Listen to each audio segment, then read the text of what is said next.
बहुत ध्यान देना साहब, यदि कर्जा बढ़ रहा है फिर निवेदन करूंगा, बहुत कर्जा बढ़ गया, पैसा चूक ही नहीं रहा है, बढ़ते जा रहा,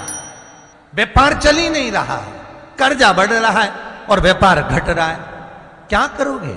क्योंकि धन तो चाहिए कर्जे को चुकाने के लिए, आपकी खाने की नीयत नहीं है, आप किसी का 1 रुपया नहीं खा सकते क्योंकि आपने शिव महापुराण की कथा को सुना है। हमें नहीं खाना किसी का रुपया, अगर किसी ने दिया है तो हाथ जोड़कर वापस करिए, पर शंकर भगवान से कहना भोलेनाथ मुझे ऐसी लक्ष्मी दे दे, एक बार का कर्जा चुकवा दे, ये कर्जे से मुक्त हो जाऊं, व्यापार ऐसा चलवा दे कि सारा धन चूक जाए, सारा धन ये चूके, हमें नहीं चाहिए किसी का। और विश्वनाथ ऐसी कृपा कर कि कर्जा चूके और तू ऐसा व्यापार चला दे, एक बार मैं भी शिव महापुराण की कथा करवाऊं, ये कृपा तू कर सकता है। जब तक चोर को कुबेर बना सकता है तो मेरे लिए नहीं कर सकता? पार्वती मैया लक्ष्मी को भी पूर्ण बना सकती है तो क्या आपको नहीं बना सकती? शिव महापुराण की कथा में, अग्नि पुराण की कथा में और विष्णु पुराण में, तीनों में कहा है एक जैसी बात, दीपावली के दिन कर्जे से मुक्ति पाने के लिए, व्यापार की वृद्धि के लिए केवल एक काम करिए, केवल एक काम। महाराज, दीपावली की रात्रि को ठीक 11:30 से 12:30 के बीच में, मध्य बिंदु में, रात्रि को पीपल अगर पास में हो तो पीपल, आंवला पास में हो तो आंवला,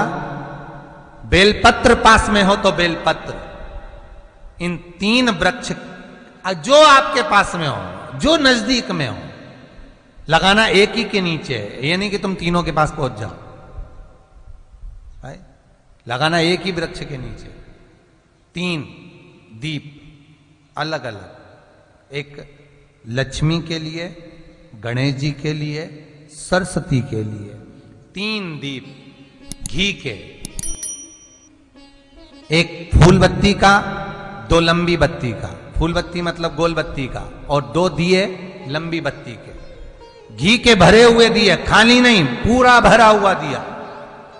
उसमें एक एक कमलगट्टा, कमलगट्टा जो हवन में चढ़ता है, किराने की दुकान पे मिलता है काले कलर का कमलगट्टा, महाराज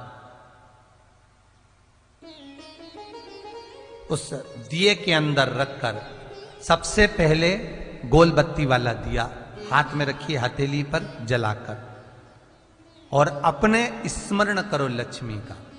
कुल देवी देवता का स्मरण करिए, अपने पूर्वजों का स्मरण करिए, कर्जा मुक्ति का भगवान से विनती करिए, और बाबा कुबेरेश्वर महादेव का स्मरण कर कर फूल बत्ती, गोल बत्ती का दिया पेड़ के नीचे रख दीजिए। दूसरा दिया जला हुआ उठाइए, उसकी बत्ती अपनी ओर हो, उसको उठाकर फिर अपने कुल देवी देवता का स्मरण करिए, पूर्वजों का स्मरण करिए, जिस भाव से दिया लगाने आए हो वो भाव को व्यक्त करिए, और दिए की बत्ती पेड़ की साइड कर कर रख दीजिए। तीसरा दिया उठाइए, अपने मन की कामना कर कर, जिसका कर्जा चुकाना है, व्यापार वृद्धि के लिए, संपदा के लिए विनय करिए, और उस दिए को जब उठाओ तो उसका मुख उधर का होना चाहिए, बोलते समय, स्मरण करते समय। जब नीचे रखोगे तब दिए का मुख अपनी ओर होना चाहिए। झोली पसार कर वृक्ष के नीचे प्रणाम करिए, नमन करिए, और झोली को वापस अपनी ओर गिरा लीजिए, घर चले जाइए, पलट कर मत देखिए, सीधे घर प्रवेश करो, और घर में जाकर